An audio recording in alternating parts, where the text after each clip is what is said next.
कैसे आप लोग, उम्मीद करता हूं कि बिल्कुल बढ़िया होंगे। मेरे प्यारे शेरों, आज मैं आपको एंथैल्पी ऑफ कंबशन के बारे में बहुत ज़बरदस्त सी चीज़ बताने वाला हूं। वैसे तो आप डेफिनेशन जानते ही होंगे कि अगर हम किसी भी ऑर्गेनिक कंपाउंड के 1 मोल का कंबशन करते हैं तो इस प्रोसेस में रिलीज होने वाली एनर्जी को अपन क्या बोलते हैं प्यारे बच्चों? एंथैल्पी ऑफ कंबशन बोलते हैं। और ये तो आपको ज़रूर मालूम होगा कि जो एंथैल्पी ऑफ कंबशन होता है वो इन्वर्सली प्रोपोर्शनल टू स्टेबिलिटी होता है। और ये बात बहुत इंपॉर्टेंट भी है। सरकारों, एक बात बताओ, कंबशन एक तरह का रिएक्शन है। जैसे मान लीजिए कि हम लोग मीथेन का कंबशन कराते हैं, तो कंबशन क्या है?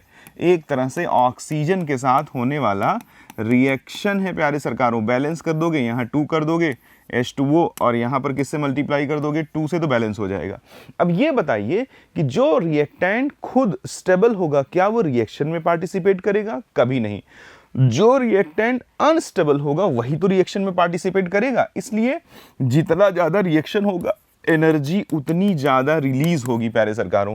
दिस इज द रीज़न कि एंथैल्पी ऑफ कंबशन स्टेबिलिटी के इन्वर्सली प्रोपोर्शनल होता है। बट ये सब तो मैं नहीं बताना चाह रहा था, ये सब तो आपको आता ही होगा। एक बेसिक बात है कि कुछ बेहतर बताने से पहले इतना बोलना पड़ता है। सरकारों, अब जरा देखिए यहाँ पे क्या लिखा हुआ है कि if number of carbon atom is different, अगर नंबर ऑफ कार्बन एटम क्या हो? डिफरेंट हो। बहुत तगड़ा एग्जांपल लेता है। जैसे मान लीजिए कि हमारे पास साइक्लोप्रोपेन है, और मान लीजिए कि हमारे पास साइक्लोब्यूटेन है, और मान लीजिए कि हमारे पास साइक्लोपेंटेन है, और मान लीजिए कि हमारे पास साइक्लोहेक्सेन है।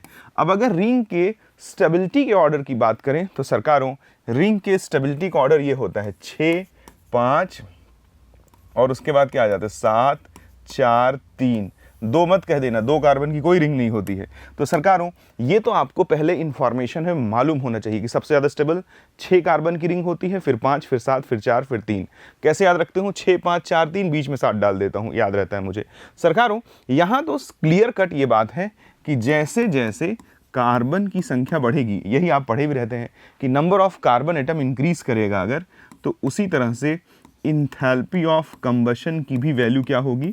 बढ़ेगी। ये सब लोग पढ़े रहते हैं प्यारे सरकारों। इसी वजह से अगर मैं परफेक्ट ऑर्डर की बात करूं, इसे फर्स्ट बोलूं, इसे सेकंड बोलूं, इसे थर्ड बोलूं, और इसे सरकारों फोर्थ बोलूं, तो ऐसी स्थिति में क्या हो जाएगा कि इंथैल्पी ऑफ कंबशन अगर कार्बन की संख्या बढ़ने से, यहाँ पर क्योंकि कार्बन के एटम अलग अलग है ना, तो कार्बन की संख्या बढ़ने से क्या होगा? बढ़ेगा। यानी कि सबसे ज़्यादा किसका होगा? फोर्थ का, फिर किसका होगा? थर्ड का, फिर किसका होगा? सेकंड का, और उसके बाद किसका हो जाएगा प्यारे सरकारों? फर्स्ट का हो जाएगा। एक क्वेश्चन में प्यारे बच्चों, अगर हमसे पूछता कि इंथैल्पी ऑफ कंबशन की वैल्यू बताओ, अब खेल शुरू हो गया। देखो, पर CH2, यानी कि यहाँ पे देखो, यहाँ पे कौन मौजूद है? CH2। यहाँ पे भी कौन मौजूद है? CH2, CH2, CH2। तो अगर पर CH2 पूछता है तो मालूम है, अब ये तो पूरा मेमोराइजेशन बेस्ड है। पर CH2 समझाता हूँ। जैसे मान लो यहाँ इंथैल्पी ऑफ कंबशन की वैल्यू है -x, माइनस साइन ये बता रहा है कि हीट रिलीज हो रही है। यहाँ इंथैल्पी ऑफ कंबशन की वैल्यू है -y, यहाँ कितना है? -z, और यहाँ मान लो कितना है? -k। तो यहाँ पर CH2 निकालोगे तो इसमें कितने CH2 हैं? 3, डिवाइड बाई 3 कर दोगे। इसमें कितने हैं? 4, तो डिवाइड बाई 4 कर दोगे। इसमें कितने हैं? 5, तो डिवाइड बाई 5 कर दोगे। इसमें कितने हैं? 6, तो डिवाइड बाई 6 कर दोगे। तो जो मैथमेटिकल डेटा आता है वो तो एक्सपेरिमेंटल वैल्यू हुई ना, वो आपको ध्यान रखना पड़ेगा कि पर CH2 जो इंथैल्पी ऑफ कंबशन का ऑर्डर आता है वो सबसे ज़्यादा किसका होता है? फर्स्ट का, फिर किसका होता है? सेकंड का, फिर किसके होता है? थर्ड का, और फिर सबसे कम किसका होता है? फोर्थ का।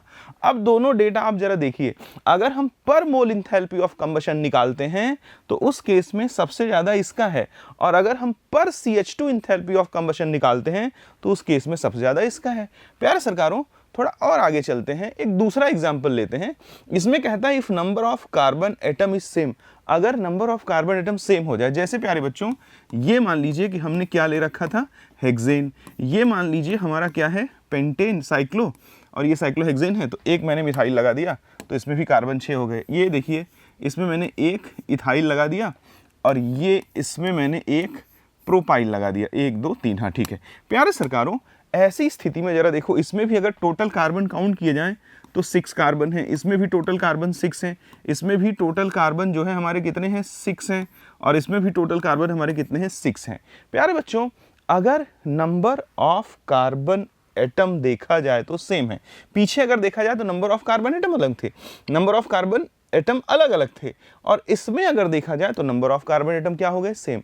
अब जब number of carbon atom same हो गए तो ऐसे सिचुएशन में बच्चों स्टेबिलिटी से हम आंसर को देते हैं। स्टेबिलिटी जरा देखिए, अगर हम स्टेबिलिटी का ऑर्डर देखते हैं तो स्टेबिलिटी का डिक्रीजिंग ऑर्डर अगर हम लिखें, इसे फर्स्ट बोल दें, इसे सेकंड बोल दें, इसे थर्ड बोल दें प्यारे बच्चों, इसे फोर्थ बोल दें, तो सबसे ज़्यादा स्टेबिलिटी किसकी है, फर्स्ट की, फिर सेकंड की, और फिर थर्ड की, और सबसे कम किसकी है प्यारे बच्चों, फोर्थ की। तो अगर स्टेबिलिटी, हम जानते हैं जो इंथैल्पी ऑफ कंबशन होता है वो इन्वर्सली प्रोपोर्शनल टू स्टेबिलिटी होता है, यानी जिस मॉलिक्यूल की स्टेबिलिटी सबसे ज़्यादा है वो कंबशन रिएक्शन में सबसे कम पार्टिसिपेट करेगा, और जब कंबशन रिएक्शन में सबसे कम पार्टिसिपेट करेगा तो रिलीज ऑफ एनर्जी क्या करेगा, सबसे कम। तो प्यारे सरकारों, इस पहले की जो इंथैल्पी ऑफ कंबशन है वो सबसे कम हो जाएगी, और इस फोर्थ की क्या हो जाएगी, सबसे ज़्यादा, फिर थर्ड, और ये ऑर्डर हो जाएगा सेकंड। सरकारों जरा देखिए, यहाँ पर जो इंथैल्पी ऑफ कंबशन आया पर मोल, वो कैसे आया, वो सबसे ज़्यादा इसका आया और सबसे कम इसका आया। कारण अब जरा देखिए, यहाँ पर पिछले केस में कार्बन एटम अलग अलग थे, तब हम जब कार्बन एटम अलग अलग होते हैं तब जो हम रिस्पॉन्ड करते हैं वो नंबर ऑफ कार्बन एटम के बिहाफ पे करते हैं। लेकिन जब कार्बन एटम क्या हो जाए सरकारों, सेम हो जाए, तो ऐसी स्थिति में हम रिंग के केस में स्टेबिलिटी के बिहाफ पे रिस्पॉन्ड करते हैं। तो ये ऑर्डर आया। और सरकारों अगर यहां हम पर CH2 इंथैल्पी ऑफ कंबशन निकालते हैं तो आपको मालूम है कि पर CH2 निकालेंगे तो यहां जरा देखिए इसी का सबसे ज़्यादा आता है, तो पर CH2 में ज़रा देखिए क्या हो जाएगा, इसमें भी ऑर्डर आ जाएगा फोर्थ, और फिर क्या आ जाएगा थर्ड, और फिर क्या आ जाएगा सेकंड, और फिर क्या आ जाएगा फर्स्ट। इसमें ज़रा देखिए पर मोल और पर CH2 जो इंथैल्पी ऑफ कंबशन है वो क्या है सरकारों, वो बिल्कुल एज इट इज सेम है। लेकिन पिछले केस में जो पर मोल और पर CH2 इंथैल्पी ऑफ कंबशन था वो बिल्कुल एक दूसरे का अपोजिट था। तो ये मैं सिखाना चाह रहा था कि जब कार्बन की संख्या अलग अलग हो, means when the number of carbon atom is different, तो हम कैसे रिस्पॉन्ड करते हैं, on the behalf of number of carbon atom, पर मोल इंथैल्पी ऑफ कंबशन का रिस्पॉन्ड करते हैं। लेकिन पर CH2 ध्यान देना पड़ेगा आपको, मैथमेटिकल डेटा है, कैसे होता है, क्या आता है, आपको याद रखना पड़ेगा। दूसरा जरा देखिए, जब हमने देखा कि कार्बन एटम क्या हो गए सेम, तो ऐसे सिचुएशन में हम स्टेबिलिटी को आधार बना करके रिस्पॉन्ड करते हैं, और ये जो पर CH2 है वो तो सेम होता है, जैसे पिछले केस में था वैसे यहाँ पे भी रहेगा। तो सरकारों उम्मीद करता हूँ कि इस वीडियो से आप कुछ समझे होंगे। बहुत ही छोटा सा प्यारा सा कॉन्सेप्ट था, और उम्मीद करता हूँ कि आपके किसी काम आएगा। तो इस वीडियो में इतना ही। Thank you.